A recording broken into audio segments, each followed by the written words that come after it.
Avec Émilie Jacot-Claude, première féminine lorraine sur cette édition du semi-marathon, cette 13e édition.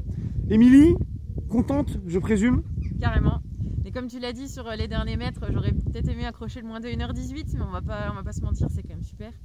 Je m'attendais pas à faire mon record aujourd'hui vu les rafales de vent qu'on s'est prises, mais ça s'est très bien déroulé. J'ai rattrapé le groupe de filles qui m'avait un peu distancé au 5-6e et en passant devant, je me suis dit que je reste devant. Et ça m'a motivé, je voyais le chrono qui restait sur 3,40, donc j'ai essayé de maintenir. On avait un beau plateau chez les femmes, de nombreuses femmes à moins d'1h20. Comment est-ce qu'on aborde une course comme ça quand on sait que même chez les féminines ça va courir fort devant? Eh ben on se dit qu'on va en profiter, qu'on va prendre l'aspiration au début, même si on sait que voilà, une 14 je ne pouvais pas suivre, mais je me suis dit voilà, on va garder la bonne dynamique sur les premiers kilomètres et puis essayer de garder en fait l'élan pris sur les premiers kilomètres pour que ça t'emmène sur la suite, quoi. On vous retrouvait il y a quelques semaines sur la piste sur 5000 mètres, Lièvre sur un 1000 mètres, capable de courir également du 10 bornes ou du semi, une première apparition sur marathon il y a moins d'un an. Où est-ce qu'on va là maintenant? Qu'est-ce qu'on fait, Émilie? Eh ben on fait le marathon justement de nouveau, le marathon de Metz prévu le 18 octobre en espérant qu'il ne soit pas annulé sur les dernières minutes. Et on va essayer de taper un record, quoi. On va essayer de taper moins de 2h50. Moins de 2h50, donc ouais. c'est un réel objectif. L'athlétisme, ça fait déjà un certain temps que vous en faites et c'est on va dire une suite logique. Le semi aujourd'hui faisait partie de la préparation. Comment est-ce qu'on l'a abordé au quotidien?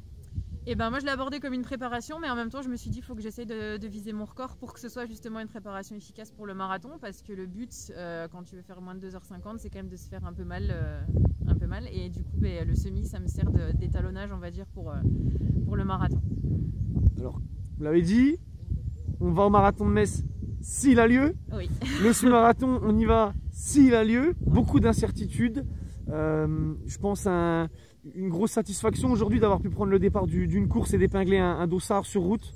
Mais carrément, parce qu'en fait on a eu peur jusqu'aux dernières autorisations qu'il fallait franchir et moi j'étais réellement contente que ça ait lieu parce que c'est chez Long, c'est la maison, même si je suis licenciée à Sarreguemines, c'est quand même à côté et j'ai vraiment à cœur de faire cette course et ça fait vraiment plaisir de mettre un dossard à Nancy, quoi. Et donc c'est le deuxième record sur semi à Nancy. Et ouais, exactement, donc c'est pour ça je prends toujours le départ avec un esprit positif en me disant je sais que je peux faire des records ici, c'est vraiment une course où on peut y aller, donc je pars avec un esprit vraiment serein quand je suis à Nancy. Et pour couronner le tout, le beau temps qui s'est invité alors que hier soir on nous annonce 80 km/h de vent, la pluie. Ce matin le temps était encore assez instable.